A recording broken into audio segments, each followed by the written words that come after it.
Vodafone idea foundation, learning links foundation और भारत सरकार की ग्रामीण उन्नयन स्तरीय संस्था कॉमन सर्विस सेंटर (CSC) के संयुक्त प्रयासों से गुवाहाटी के केदार रोड स्थित नव्या एंटरप्राइजेज एंड टेक्नोलॉजी में प्रधानमंत्री योजना गली गली गांव गांव का शुभारंभ किया गया। इस योजना का प्रचार कंप्यूटर से सुसज्जित एक मोटर वैन के माध्यम से दूर दराज के हर गांव में गांव वासियों को डिजिटल प्रणाली से शिक्षित किया जाएगा। इस वैन को भारतीय जनता पार्टी के राष्ट्रीय उपाध्यक्ष डॉक्टर एम चुबा आवो ने फीता काटकर व हरी झंडी दिखाकर गांव की ओर रवाना किया। इस अवसर पर मुख्य अतिथि ने कहा कि अभी भी गांव में 60% लोग डिजिटल प्रणाली के बारे में नहीं जानते हैं। वित्तीय साक्षरता कार्यक्रम में वित्त का लाभ कैसे लिया जाए, इससे अभी भी गांव के लोग अनभिज्ञ हैं। इस प्रणाली के तहत घर बैठे बिना समय गंवाए डिजिटल प्रणाली से लोग हर काम सेकंडों में आसानी से निपटा लेते हैं। गौरतलब है कि वित्तीय साक्षरता पर पहला प्रशिक्षण सत्र 21 दिसंबर 2020 को कामरूप ग्रामीण जिले में आयोजित किया था।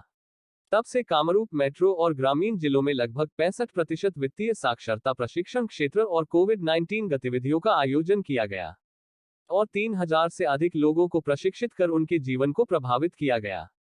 इस प्रणाली से अशिक्षित व्यक्ति भी डिजिटल प्रणाली से शिक्षित होकर मोबाइल के द्वारा अपने हर वित्तीय काम को निपटाने में सक्षम हो जाएगा। कार्यक्रम के अंत में नव्या एंटरप्राइजेज के सत्वाधिकारी अंकुर सिंघी ने सबको धन्यवाद ज्ञापन।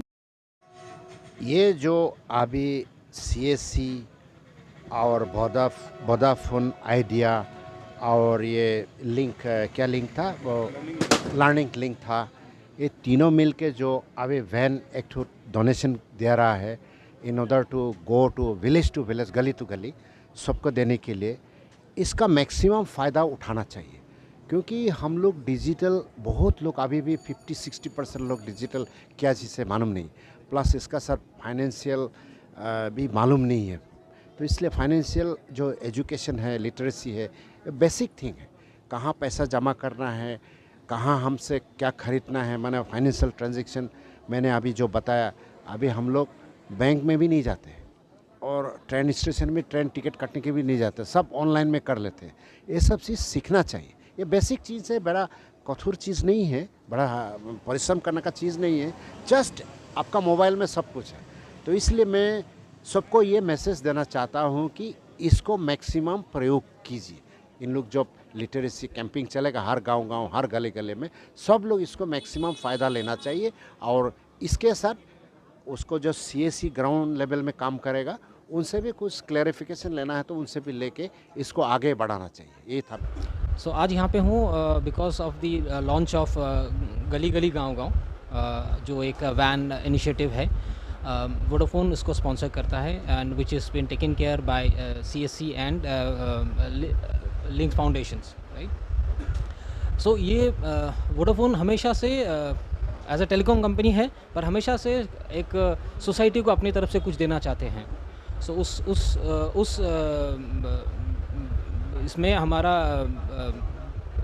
हमने सोसाइटी को ऑलमोस्ट 10 मिलियन कस्टमर्स को हमने टच किया है, जिसमें हम अलग अलग इनिशिएटिव्स करते हैं।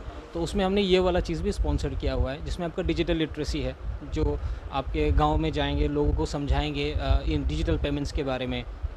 इसके बाद हाउ टू यूज़ नेट्स। बहुत सारे लोग आज की डेट में normally payments, cash payments use करते हैं, तो उसको डिजिटली कैसे यूज़ कर सकते हैं। सो टेलीकॉम के माध्यम से इस चीज़ों को कैसे आगे लिया जा सकता है, उस चीज़ों के लिए वोडाफोन ये कर रहा है। और हम कोशिश करते हैं कि CSC भी इसको और आगे ले जाए और हम इनके साथ इस सहयोग में हमेशा रहें। तो आज का जो गली गली गाँव गाँव वैन लॉन्चिंग प्रोग्राम आसाम में हो रहा है, जो कि गुवाहाटी कामरूप भिहेली सोसाइटी CSC के एकेडमी के थ्रू से।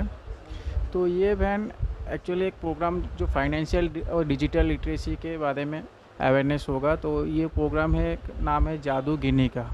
तो इसमें जैसे साधारण लोगों के लिए, तो जैसे अपना आर्थिक साक्षरता का कैसे अपना आर्थिक संचय कहते हैं, और बैंकिंग के बारे में बोला जाता है, और इंश्योरेंस में के बारे में बोला जाता है।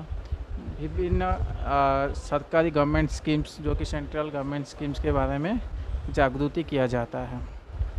तो मैं सबको जागृति करना चाहता हूं कि ये जो प्रोग्राम्स है हमारा ऐप में भी है, जो कि प्ले स्टोर में जाके आप संवाद ऐप डाउनलोड कर सकते हैं। तो संवाद ऐप SAMVAAD तो आप प्ले स्टोर में जाके डाउनलोड कर सकते हैं। तो ये जो कंटेंट है आप इसे ई प्लेटफॉर्म पे भी जागृति हो सकते हैं। हम लोग वोडाफोन आइडिया फाउंडेशन और लर्नलिंक्स फाउंडेशन के सहयोग में मिलके हम लोगों ने एक प्रोग्राम आरंभ किया है। इसके ज़रिए हम कोशिश कर रहे हैं कि भारत में गांव के कोने कोने छोरों में कि हम जितने जो हमारे नागरिक हैं उनको हम किस तरीके से डिजिटल लिटरेसी और फाइनेंशियल लिटरेसी के बारे में हम उनको किस तरीके से जानकारी दें, उनको टेक्नोलॉजी का यूज़ है उसके बारे में हम अवगत कराएं उनके जो फाइनेंशियल जो जैसे आप हम जानते हैं कि गांव-गांव में बहुत सारे लोगों को अभी भी फाइनेंशियल जो लिटरेसी का जो फाइनेंशियल जानकारी जो नॉलेज है तो वो उनको मिल पाना बहुत मुश्किल हो जाता है। तो यही हमारा ये जो कोशिश है इस जो हम तीनों ने हमने सहयोग जो हम कर रहे हैं, तो इसमें हमारा यही कोशिश है कि हम जितने से ज़्यादा लोगों को हम ये गांव-गांव में जाके उनको सिखा पाएँ करके डिजिटल और फाइनेंशियल लिटरेसी के बारे में। तो देखिए डिजिटल लिटरेसी में क्या है कि जो हम टेक्नोलॉजी यूज़ करते हैं, जैसे स्मार्टफोन यूज़ करते हैं, हम इंटरनेट यूज़ करते हैं, सोशल मीडिया यूज़ करते हैं। आज आप लोग देखते हैं कि बहुत सारे लोग व्हाट्सएप, फेसबुक वगैरह यूज़ करते हैं। इसके बावजूद भी मेलिंग सिस्टम है, फिर हम लोग किस तरीके से जैसे स्मार्टफोन हो या इंटरनेट पे किस तरीके से हम डिजिटल पेमेंट्स का यूज़ कर सकते हैं। तो इस तरीके का हम जानकारी देते हैं इस प्रोग्राम के तहत।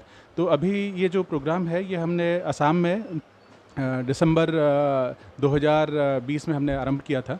तो तब से ये प्रोग्राम चल रहा है यहाँ पे। लेकिन बीच में जैसा आपको सबको पता है कि कोविड के कारण लॉकडाउन भी स्टार्ट हो गया था। तो हमने उस अपॉर्चुनिटी का यूज़ करके हमने बहुत सारा कोविड वैक्सीनेशन का रजिस्ट्रेशन का काम भी हमने किया है। हमने भारत सरकार और जो राज्य सरकार है उनका हमने इस तरीके से सहयोग किया है कि हम जगह जगह हम कैंप बिठा के हमने लोगों को कोविड का हमने रजिस्ट्रेशन भी करवाया है। तो अब तक हमारे जैसे जो असल मुद्दा है जो डिजिटल और फाइनेंशियल लिटरेसी का, वो हमने असम में अब तक 65 हमने कैंप कर लिए हैं, 65 कैंप्स हमने कर लिए हैं। करीबन हमने 3000 लोगों को अब तक इस डिजिटल और फाइनेंशियल लिटरेसी का प्रोग्राम में हमने उनको जोड़ा है और उनको हमने अवगत कराया है। और हमारा यही कोशिश रहेगा कि आगे भी जाके कि हम इसको अभी तक तो हमने जैसे कामरूप मेट्रो डिस्ट्रिक्ट के अंदर ही ये काम किया था, लेकिन हम ये कोशिश कर रहे हैं कि इसको हम जैसे असम के दूसरे ज़िले में भी ले जाके और वहाँ के गाँव अंचल में जाके हम लोगों को इसका जो